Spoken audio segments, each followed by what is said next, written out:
देखिए भाई, आज जो हम शुरू करने जा रहे हैं इसका मैं हर साल सेशन होते ही बेसब्री से इंतजार करता हूँ। अब वो है कैलकुलस।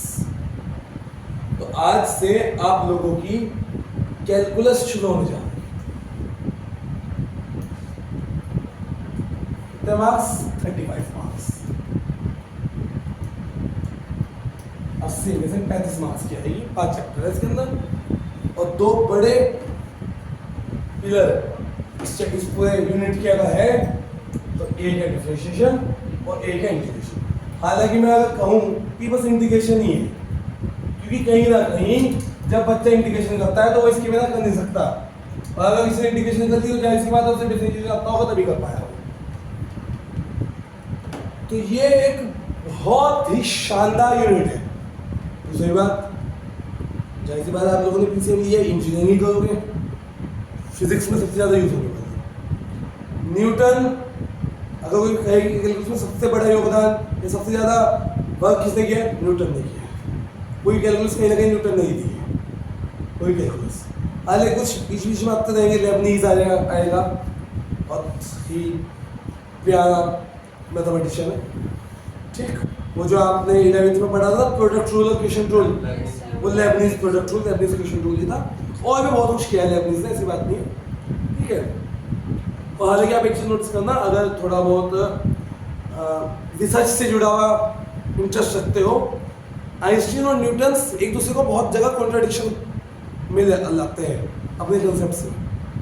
उसमें कहीं ना कहीं कैलकुलस का भी जोर है। तो ये तो सिर्फ हुई रिसर्च से जुड़ी हुई या कुछ ऐसी बातें इंट्रोड्यूस की। आपका तो मेन मकसद ये है कि 35 में से 35 आ जाए। एक दिक्कत एक चीज़ है इसके साथ, कितनी प्रैक्टिस कर ली हो, कितनी ही कर ली हो, तब भी तुम इसका क्वेश्चन मेंस में झेल पाओ, चांसेस कमी है। डिटरमिनेंट मैट्रिसेस का बड़े आराम से झेल जाओगे। वेक्टर का तो आता ही मेंस में बहुत इजी है। 3D वेक्टर सबसे इजी चैप्टर में से एक है मार्क्स लाने के लिए। तो जो बच्चा मेंस का एग्जाम देगा उसको मैं पहले बता दिया, देख तुझे ज़्यादा कुछ नहीं करना, बस कोशिश ये करना कि 8 क्वेश्चन सही हो जाए पहले तो। अब वो 8 क्वेश्चन ढूंढने का कहाँ से? वेक्टर 3D में से ढूंढने का कहाँ से? थोड़े बहुत अलजेब्रा में से। ट्रिग्नोमेट्रिक भी थोड़ा बहुत फंसाता है और कुछ बची कुछ यूनिट है, वहाँ से मैं बता दूंगा एक क्वेश्चन। एक बहुत इजी यूनिट है, बहुत इजी, कट गई वो मैथमेटिकल रीजनिंग 11th में थी वो एक चैप्टर, कट गया वो, लेकिन उसका एक क्वेश्चन जो आता है मेंस में, तो वो पढ़ लेना कभी अगर मेंस का एग्जाम में जाओगे, 2 दिन में पढ़ा देता हूँ मैं, ठीक है। बहुत इजी क्वेश्चन है वो, बहुत इजी। तो अब फिलहाल बहुत इंट्रोडक्शन हो गया, अब हम स्टार्ट करते हैं कैलकुलस में। पहला जो स्तंभ है वो है डिफरेंशिएशन। अब मैं आपको एक सच्चाई ये बताता हूँ। देखो ऐसा है, ये थोड़ा सा 11th में हमारे साथ धोखा हुआ। धोखा बस इतना सा हुआ कि भैया डिफरेंशिएशन पढ़ा भले दिया, लेकिन वो तमीज से नहीं पढ़ाया। तमीज से क्यों नहीं पढ़ाया? पहले लिमिट पढ़ाई। हाँ, एक चीज लिमिट का भी एक क्वेश्चन आता है उसमें से, और डिफरेंशिएशन में ये वो टॉपिक है जिसका क्वेश्चन हो जाता है आसानी से। मुझे आज भी याद है, मेरा जो क्वेश्चन आया था उसका आंसर 4 था। जो मतलब मेरा उसमें आया था ये हाँ, तो लिमिट एक इजी टॉपिक है, इसे समझ लेना ध्यान से, नहीं समझो कोई दिक्कत नहीं, क्योंकि अब रिवीजन हो जाएगा इसका इंडायरेक्टली। फिर उसके जस्ट बाद ही आपने क्या किया, आपने स्टार्ट कर दिया डिफरेंशिएशन। डिफरेंशिएबिलिटी का sorry differentiate the function, differentiation 11th में। तो आपने बीच में 2 स्टेप खा लिए। वो 2 स्टेप यहाँ 12th में आए, एक्सरसाइज 5.1 और 5.2 में लास्ट के 2 क्वेश्चन। एक्सरसाइज 5.1 पूरा और 5.2 के लास्ट के 2 क्वेश्चन यहाँ आए। वो 2 स्टेप जो 11th में नहीं बताए थे। क्या थे वो 2 स्टेप? बेटा पहला स्टेप था कंटिन्यूटी। जरा ध्यान से समझो, और रट नहीं पाओगे चीजों को। रट लोगे तब भी सिर्फ थोड़ा बहुत एकेडमिक तक ही पकड़ रहेगी। मतलब रटोगे भूलोगे तो अच्छे से पहले ही समझ लेना, एक एक बेस को अच्छे से क्लियर करके चलना। दूसरा है डिफरेंशिएबिलिटी। अब एक बात सुनो, हालांकि तुमने वो चैप्टर पढ़ा दिया, लेकिन थोड़ा सा इसमें पढ़ के आया फंक्शन।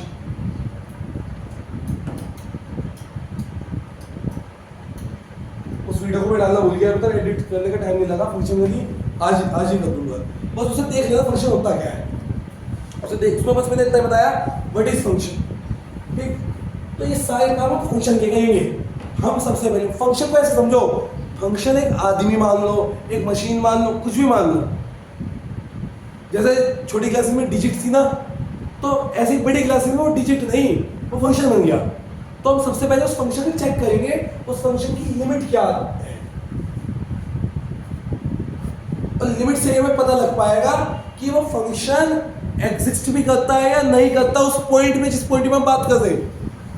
11th में कितनी ना LHL RHL, left hand limit, right hand limit, वो इंपॉर्टेंट काम था, वो सबसे पहला काम है। ये सब तो बहुत बात की बातें हैं, डिफरेंशिएशन इंटीग्रेशन तो स्टार्टिंग में वही चीज है कि कोई फंक्शन जिस पॉइंट पे आप बात कर रहे हो वहां पे जिंदा भी है या नहीं, पता लगे मर गया और तभी वेंटिलेटर में बिठा के इलाज करते उसका, समझ में आई मेरी बात। तो पहले ये पता करते हैं। वो बात अलग है कि चैप्टर में जितने भी क्वेश्चन आएंगे, अगर मान लो किसी फंक्शन का इंटीग्रेशन करने के लिए कहा या किसी फंक्शन का डिफरेंशिएशन करने के लिए कहा, तो वो तो ऑब्वियस है, वहाँ वो ऑब्वियस हो जाएगा कि उसकी लिमिट भी एग्जिस्ट करती है दिए गए डोमेन में। उसकी दूसरी बात उसकी क्या, वो कॉन्टिन्यूअस भी है फंक्शन। क्योंकि अगर कोई फंक्शन स्प्लिट हो गया, कॉन्टिन्यूअस का मतलब क्या है, कुछ नहीं है। कॉन्टिन्यूअस का मतलब, कॉन्टिन्यूअस का मतलब कुछ नहीं है, कुछ भी नहीं है, बस ये मतलब है। कंटिन्यू चल रहा, अगर मैं इसे बोल दूं, चलो ए बोल दिया और इसे मैं बोल दूं बी, तो मैं ऐसा बोल सकता हूं A to B इंटरवल पे, और अगर ये fx का ग्राफ है, fx इज कॉन्टिन्यूअस, आया ना भाई, A से B पे चला, A से B पे जो fx है, fx होता क्या है, y की वैल्यू, ये जो ऊपर भले ऊपर जा रहा है नीचे जा रहा, हर वैल्यू पे y है या नहीं है, हर वैल्यू पे y है, A से B की हर वैल्यू पे y है। और इधर देखो अब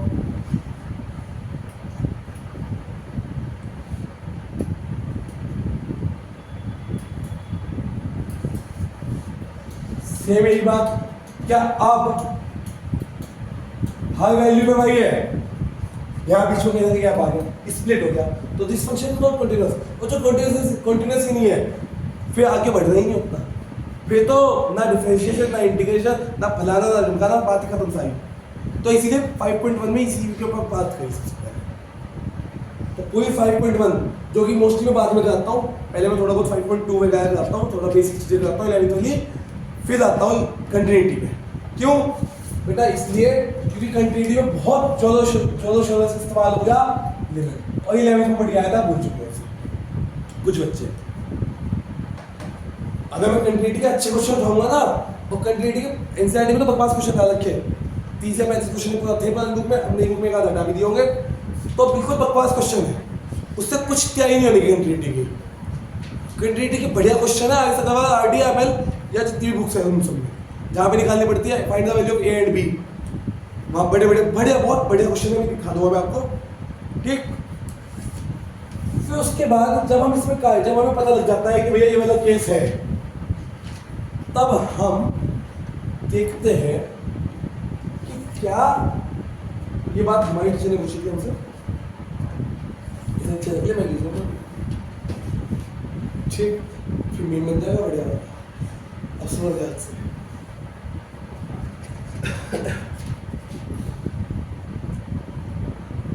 हमारी टीचर ने पूछा हमसे ऐसे ही, और इत्तेफाक से मुझे पता नहीं थी बात, ऐसे पूछ लिया बड़े प्यार से प्रवीण सर ने। और प्रवीण सर ने मेरे से पूछा कोई बच्चा ही बताओ, 150 बच्चे क्लास में बैठे थे, बहुत बड़े बड़े रूम थे डीएवी में, कि व्हाट इज डिफरेंशिएबिलिटी। भाई डिफरेंशिएशन ठीक है, डिफरेंशिएबिलिटी क्यों पढ़ रहे हो, बताएगा कोई? जिस फंक्शन का मैं डिफरेंशिएशन करना है उसका डिफरेंशिएशन हो भी सकता है या नहीं, ये पता करने के लिए नाम ही पढ़ो, डिफरेंशिएबिलिटी। एबल वर्ड आ रहा होगा कहीं ना कहीं बीच में, क्या ये फंक्शन डिफरेंशिएशन के योग्य भी है या नहीं, तो वो पता करने के लिए हम तीसरा स्टेप पढ़ते हैं। और जब हमें ये तीनों बातें पता लग जाए जब हमें ये तीनों बातें पता लग जाए कि हाँ उसकी लिमिट्स भी एग्जिस्ट कर दी, वो कंटिन्यूअस भी है, डिफरेंशिएबिलिटी भी है, तब जाके हम आते हैं डिफरेंशिएशन। दूसरी बात, अगर हमें किसी ये बातें याद रखना, ये सेशन में कुछ याद रखती है, हमें पता लग गया कि इस फंक्शन का डिफरेंशिएशन हो सकता है, तो जाहिर सी बात है वो कंटिन्यूटी भी होगी और लिमिट भी एग्जिस्ट करती है। तो यहाँ पे तभी आ पाया होगा जब स्टेप बाय चला होगा। समझ में आ गई बात यहाँ तक? कोई डाउट तो नहीं है? क्लियर है सब? अब आते हैं कि भैया एनसीईआरटी ने क्या कर रखा। वही चीज जो मैंने आपको बताई कि एनसीईआरटी ने भाई अरे अच्छा इसकी बात करें हम कि पूरा कैलकुलस कहीं ना कहीं न्यूटन साहब की देन है। इन साहब के बाजू आते हैं, इधर देखो, एक देखिए ग्राफ जो आपको दिखाई दे रहा है, सबसे पहले कंटिन्यूटी में बात करी इसने डायरेक्ट कंटिन्यूटी में बात इसलिए करी क्योंकि लिमिट कहाँ बढ़ा चुका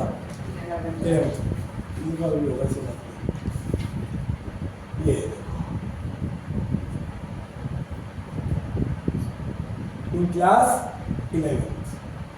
ठीक, अब इस चैप्टर में हम क्या करते हैं, कुछ इंपॉर्टेंट कंसेप्ट ट्रिनिटी डिफरेंशिएबिलिटी में रिलेशन पढ़ेंगे, फिर उसके बाद हम इनवर्स ट्रिग्नोमेट्रिक के फलाना फलाना फंक्शंस के क्या करेंगे, डिफरेंशिएशन।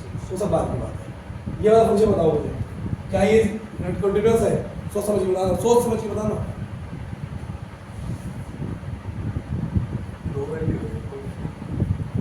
दो नहीं है बेटा, ध्यान से देखिए आप। दो नहीं है, ठीक है, हाई वैल्यू में स्प्लिट नहीं होगा, यहाँ है और फिर यहाँ से तो ये स्टार्ट हो गया हो। ठीक, अच्छा एक बात हो, ये है क्या?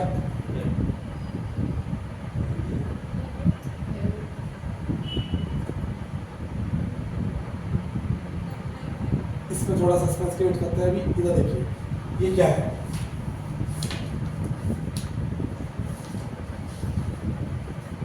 क्या है ये? लिमिट। इसका मतलब बताया करो बच्चा क्या है?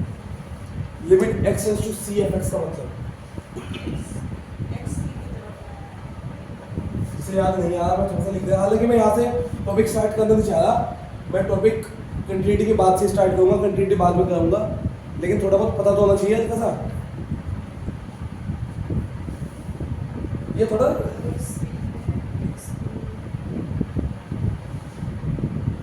ये 11th की बात पूछ रहा हूँ मैं। इस पॉइंट पे फंक्शन की लिमिट एग्जिस्ट कर रही है, और वो लिमिट कितनी है?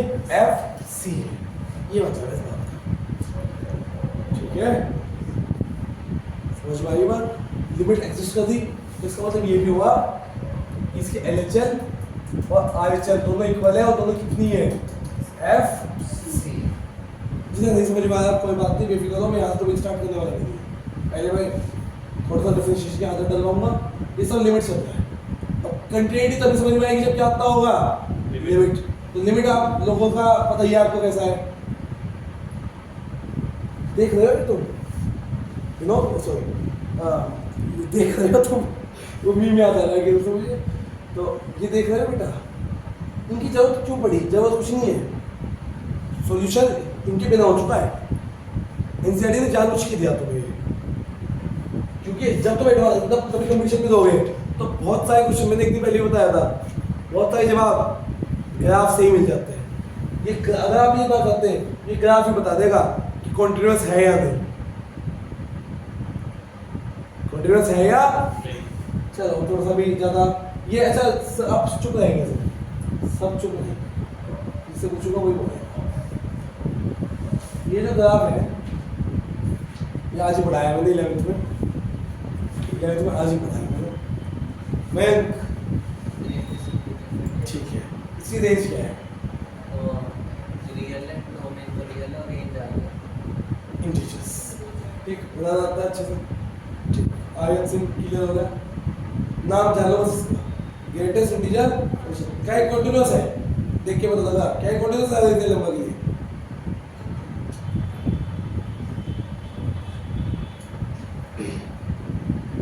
इसको बता रहे कंटीन्यूअस, तुम आसान भाषा में जाओ, क्या स्प्लिट नहीं हो रहा? स्प्लिट हो रहा ना, स्प्लिट हो रहा है।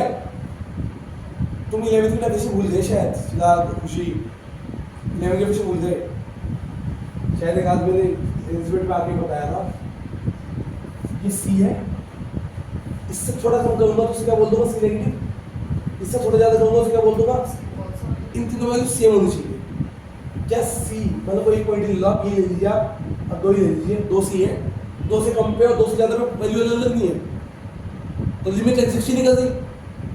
दो से कम पे और दो से ज्यादा पे, दो से कम पे तो क्या है 1 और दो या दो से ज्यादा पे क्या है 2, तो ये क्या नहीं हुआ, कंटीन्यूअस हुआ है। भाई कंटीन्यूअस हुआ तो बात खत्म होगी सारी, ना डिफरेंशिएशन हो सकता। समझ में आ गया बात? ये थोड़ा सा आज एडवांस क्लास अभी तक चल रही है, अभी तक मेन बात नहीं स्टार्ट हुई, होगी अभी। ये सब पता हुआ कि कंटीन्यूटी, ये सब कंटीन्यूटी चल रही है। कोई एक्सरसाइज किसकी है, कंटीन्यूटी, और ये आपको अगर मैं अभी करवा दूं तो मुझे इस बात का डर है कहीं ना कहीं डिफरेंशिएशन को बोयत में ना बदल दे कुछ बच्चों के लिए। है बहुत मजेदार, लेकिन जिनका 11th वीक है वो अगर इसे करने लग गए तो शायद पहले ही मन खट्टा हो जाएगा। डिफरेंशिएशन से, कैलकुलस से पहले मन क्या हो जाएगा, खट्टा हो जाएगा। वो बात अलग है, जिंदगी का मजा तो खट्टे में है। गुलशन ग्राम को डालोगे है, क्या कह रहा है बेटा खाएगा। फिलहाल अब मैंने आपको बता दिया कि इस चैप्टर में स्टार्टिंग में क्या क्या है, तो अब मुझे बता दो कि 5.1 ही करनी है या 5.1 को रोक के सीधा डिफरेंशिएशन पे आ जाओ। डिफरेंशिएशन पे आ जाए पहले सीधा।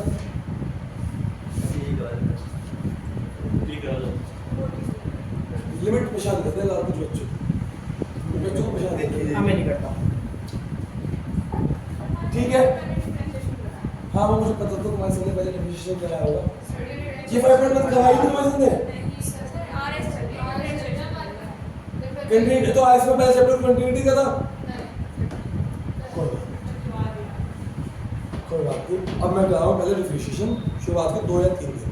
जैसे मेरा 11th का बेस मजबूत हो जाएगा मैं सीधा आ जाऊंगा इस पे लिमिट पे।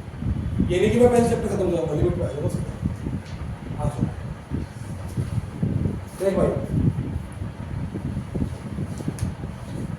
पहली क्लास है बिल्कुल। सबसे पहले मेन फंक्शन इनका पता होना चाहिए और इनके डेरिवेटिव और इनके डेरिवेटिव। सबसे पहला मेन फंक्शन कांस्टेंट फंक्शन। कौन सा function? Constant function. fx equals to k, fx equals to k। इसका डेरिवेटिव, इसका डेरिवेटिव 0। ठीक, वो सही बात। मुझे मैं बोल तो भले देता हूँ लेकिन रहा नहीं जाता एकदम से, मतलब ट्राई नहीं जाता मेरे से। क्या है डेरिवेटिव देख लो, इसे पॉइंट बोल दो सी, इसे बोल दो मैं पॉइंट सी। इस पॉइंट पे टेंजेंट बनाओ, जो कर्व को लाइन झुके जा उसे बोलते हैं टेंजेंट, जो लाइन कर्व को झुके जा उसे क्या बोलते हैं टेंजेंट। ये जो टेंजेंट है कौन से पॉइंट पे? C point. ये एक्स के साथ क्या एंगल बनाएंगे? थीटा। तो स्लोप क्या हुआ? स्लोप क्या हुआ? tan थीटा हुआ। यही डेरिवेटिव है, हम स्लोप ही निकालते हैं कर्व का। जो dy by dx है वो यही है। कौन से पॉइंट पे निकाला dy by dx?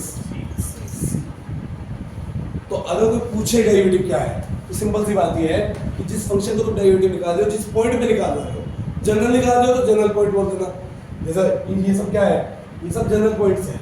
यहाँ पे कोई पॉइंट दिया नहीं है, विद रिस्पेक्ट टू x बोला, जनरली बोला, कोई पर्टिकुलर पॉइंट ABCD नहीं दिया।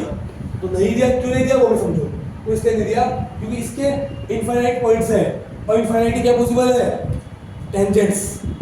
तो इनफाइनाइट टेंजेंट्स पॉसिबल है, तो इनफाइनाइट टेंजेंट्स के लिए हर एक पॉइंट के लिए एक फिक्स वैल्यू निकाल देंगे। समझ में आ गई बात?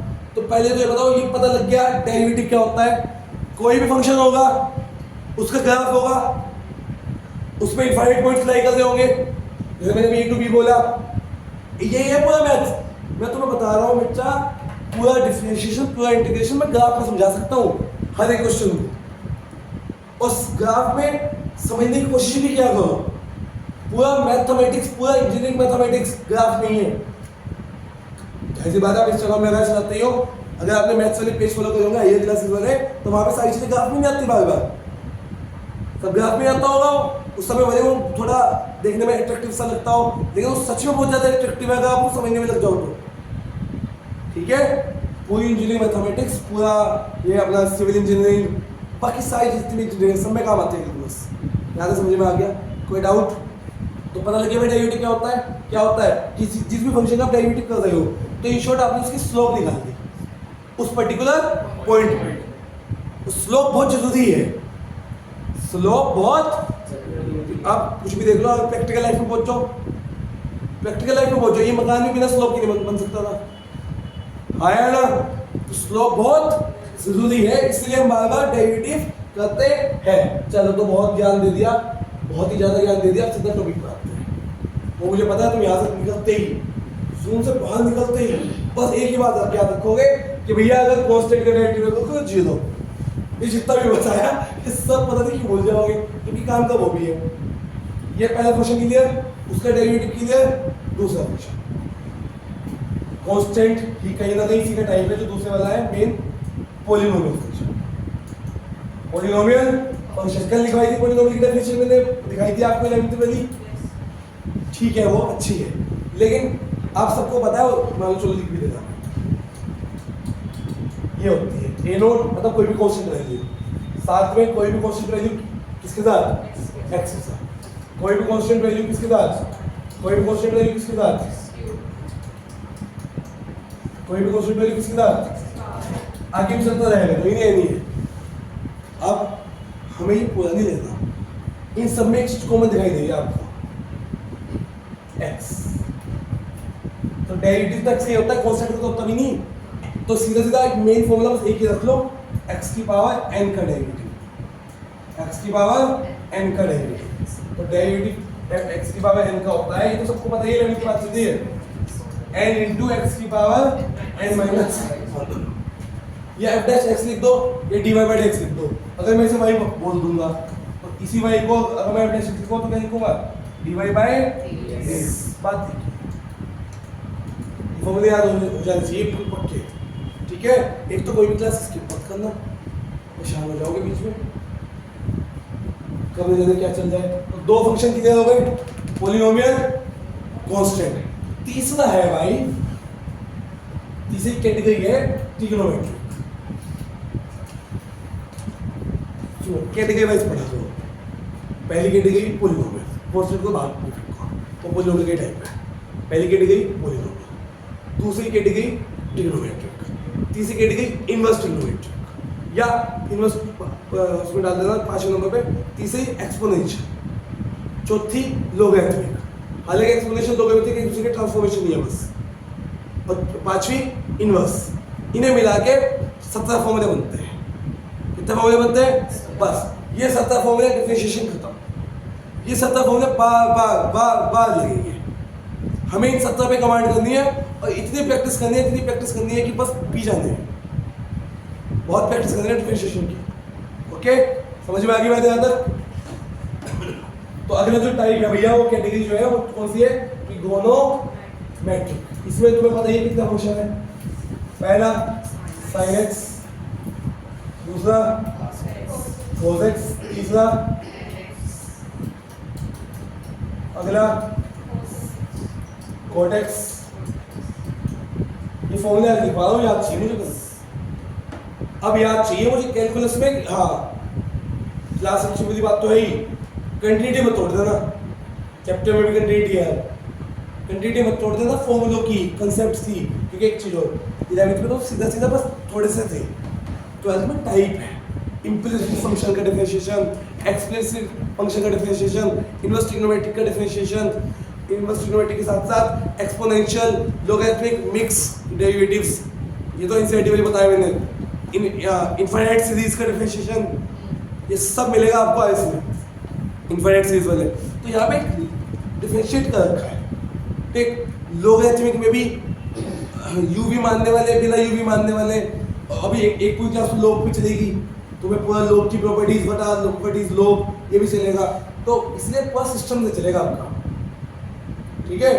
और चैप्टर 4 की क्लास आज नहीं है ऑनलाइन, आज पहले वो वर्क पूरा कर लीजिए, वो या तो सैटरडे में होगी या संडे में होगी, एक ही दिन है बस, फिर तो तुम सबके साथ ही होनी है वो लास्ट एक्सरसाइज वाली माइनर कोफैक्टर वाली आएगी बस।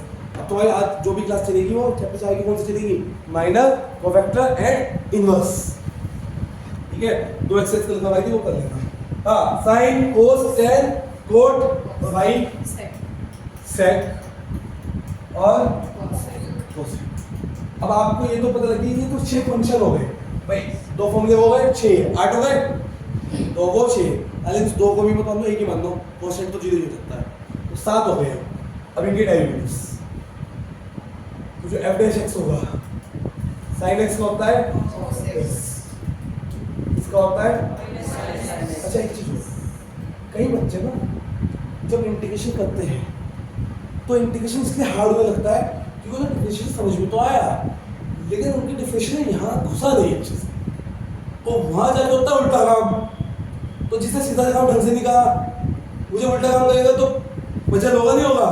इसी वजह से कई लोगों के अंदर इंटीग्रेशन का फोबिया बैठ जाता है कि यार इसकी क्वेश्चन तो गलती हो गई, या तो होता है बहुत हार्ड है, जबकि बहुत आसान है वो। मेरे को इंटीग्रेशन बहुत आसान इसलिए लगता था क्योंकि मैंने इसकी डिफरेंशिएशन को 40 दिन देते थे, हम नहीं देंगे, हम तो पता ही दिन देंगे। तो तुम इतना काम करना है, इस पर इतना काम करना कि बैठ जा अंदर, क्योंकि इंटीग्रेशन बार बार इसकी याद दिलाएगा, इंटीग्रेशन बार बार इसकी याद दिलाएगा, परेशान करेगा वो, तो इसको अपने अंदर घुसा लेना पड़ेगा। फिर जहां भी इसकी जरूरत पड़ेगी वो काम मन में करना है, कॉपी में नहीं करना होगा, इसलिए बहुत प्रैक्टिस करना है इसकी। इसका बताओ भाई, 10x का sec स्क्वायर, ये अभी तो बता देते इसको मैंने। अब ये देखो भाई, इसमें तो आपस में चेंज है, ये तो याद हो गए होंगे। इसमें क्या है, इसमें सही है, जैसे शक्ल इसकी है वैसे इसकी है, tan का कनेक्शन अब sec के साथ है, याद करो 10th वाला हिस्ट्री आइडेंटिटी। तो कोट का किसके साथ है, कोसेक के साथ, बट फर्क क्या होता है कि वही सेम अल्टरनेट ऑर्डर्स में चलता है। ये प्लस में तो x में होगा, माइनस में कोसेक स्क्वायर x हो गए। कल आते ही 7 के 7 फॉर्मूले पे बढ़िया सुनूंगा, ठीक है। आगे बढ़ते हैं, सेक का दूसरा भी लेवल पे चल रहा भी, sec x tan x। अब पता वहां क्या होगा इंटीग्रेशन में, वहां इसका इंटीग्रेशन पूछेगी, तो आप बता दोगे sec x उल्टा है ना वहां, तो आप बता दोगे sec x, इसी का खेल बताऊंगा क्या है, बता दोगे।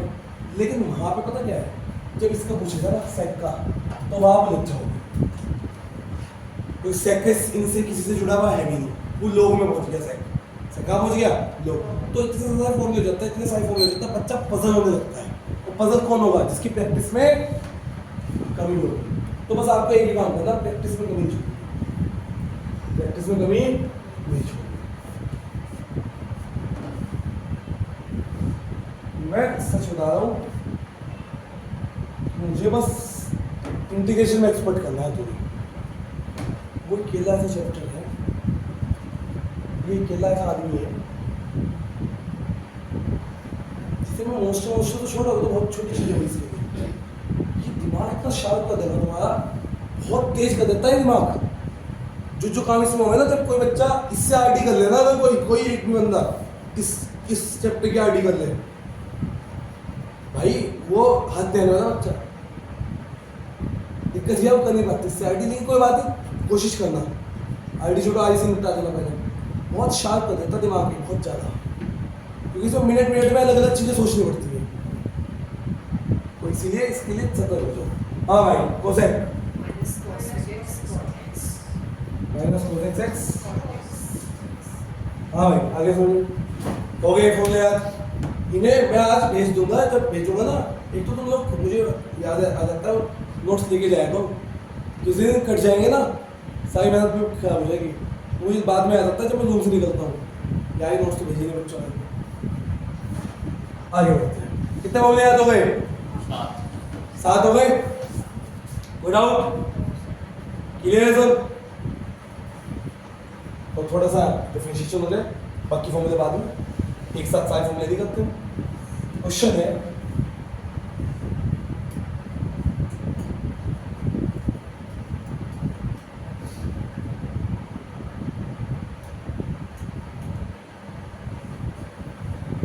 चैन रूल नाम की पता 11th में पढ़ ली थी, नहीं पढ़ी थी?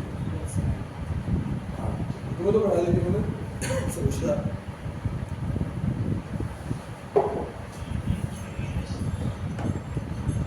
हेलो हेलो, नमस्ते मैडम।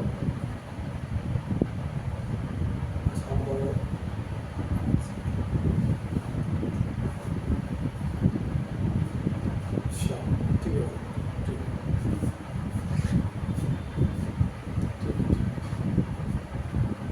तो चैन नाम की पता तुझे पता है? मैं क्लियर है सब खुशबू? पता है सर मुझे।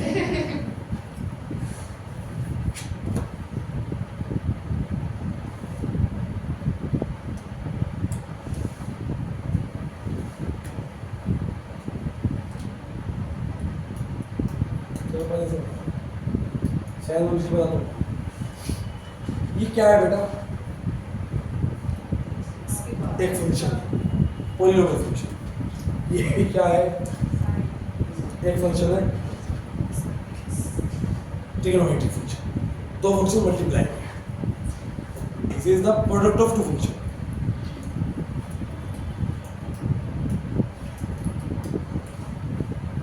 ये एक फंक्शन है, दो फंक्शन, ये भी दो है, वो भी दो है। चैप्टर 1 में से कट ही गया composite of function. Composite of function देखो, एक तो होता क्या है, दो फंक्शन से मल्टीप्लाई होना। हाँ वही वाला।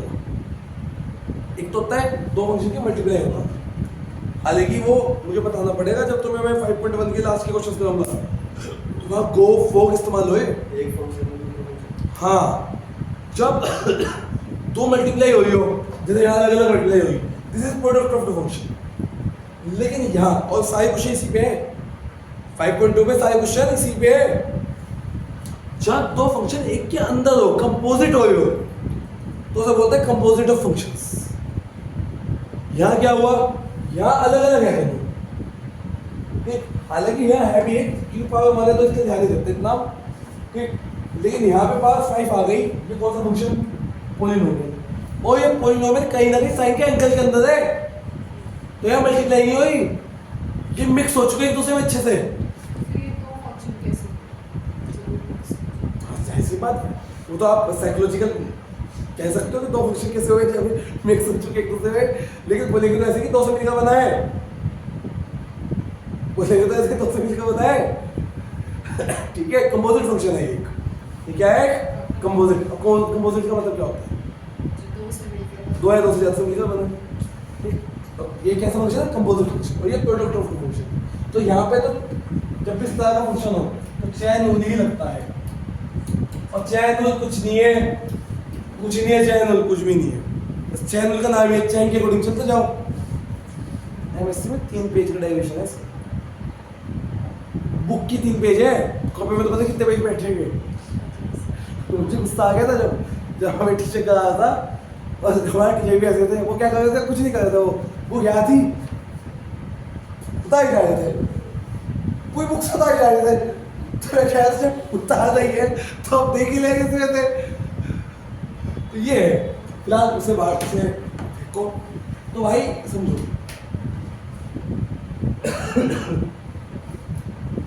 जब इस तरह से मल्टीप्लाई में हो तो जो रूल लगता है उसे बोलते हैं प्रोडक्ट रूल। हालांकि पिछले साल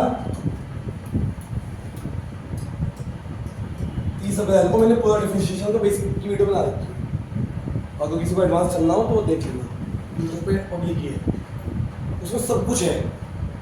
chain rule, question rule, product rule, 70 के 70 फॉर्मूले। एक क्वेश्चन जिसमें सारे ही फॉर्मूले लगा दिए मैंने लगभग, ऐसा कुछ चूज किया जाना मुश्किल, खुद बताया था, खुद ही चूज किया। लेकिन है वो 50 मिनट की, अगर इतना पेशेंस हो 50 मिनट लिखने जितना तो देख लेना सब है उसका। हाँ फिलहाल प्रोडक्ट रूल। तो भाई जब दो फंक्शन आ जाए प्रोडक्ट में तब कैसे करता है वो हम सीखने जा रहे हैं, ठीक है क्लियर है। और जब चैन हो जाएगा तो वो भी सीखेंगे। कुछ नहीं है, जब दो फंक्शन मल्टीप्लाई में हो तब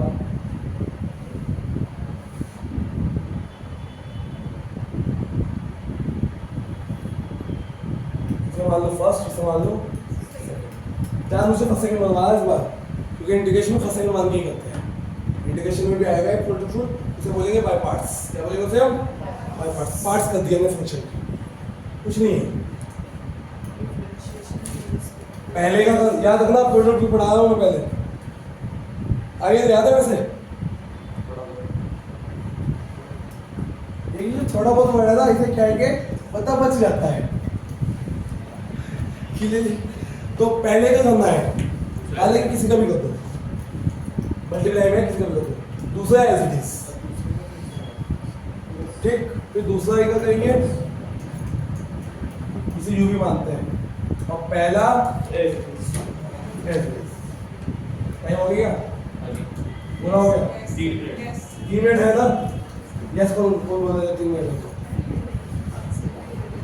बताओ भाई। पहला कौन सा है? x की पावर 5, तो इसमें क्या लग गया? x की पावर n लग गया, x की पावर n लग गया।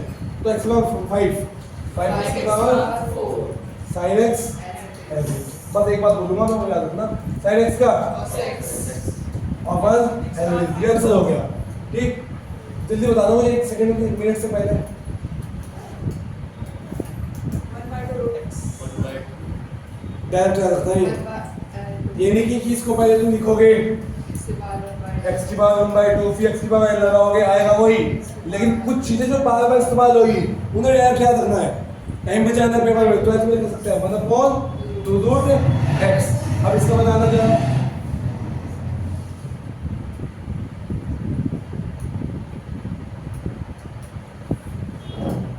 इसका बताना यार डायरेक्ट नहीं कर पाओगे, फिर चलो कोशिश करो। 1/x चलो इसे छोड़ो, वैसे इसका मतलब बता दो, इसका बता दो बस। 1/x 1/-x square 1/-x minus 1/x square. अब अगर बेटा मैं यहाँ पे n लिख दूं, ये डायरेक्ट याद रखना, इस वजह से मैं बता रहा हूँ, बताना रहने से क्या होगा? कुछ नहीं होता बेटा, देखो मैं बता रहा हूँ। जो भी पावर में है या 1 था तो उसकी नेगेटिव होती है, ये हो जाएगा -n/, और जो पावर है वो बढ़ जाएगी। मतलब कहने का ये हुआ, अगर हम करेंगे 1/x की पावर 7 का कर दें, तो इसका क्या हो जाएगा? -7/x की पावर 8। एग्जाम में टाइम बचाना है, मैं डिफरेंशिएशन में डायरेक्ट कर सकते हो इतना। समझ में आ गई बात? सब समझ में आ रहा है? आज होमवर्क तो है नहीं ज़्यादा करने के लिए इसमें, तो जिसका चैप्टर 2 रह गया वो चैप्टर 2 का बच्चा को जवाब कर देना, और जो चैप्टर 4 भी पढ़ रहा है ऑनलाइन वो चैप्टर 4 का जिसने नहीं किया वो कर देना। समझ आ गई सब?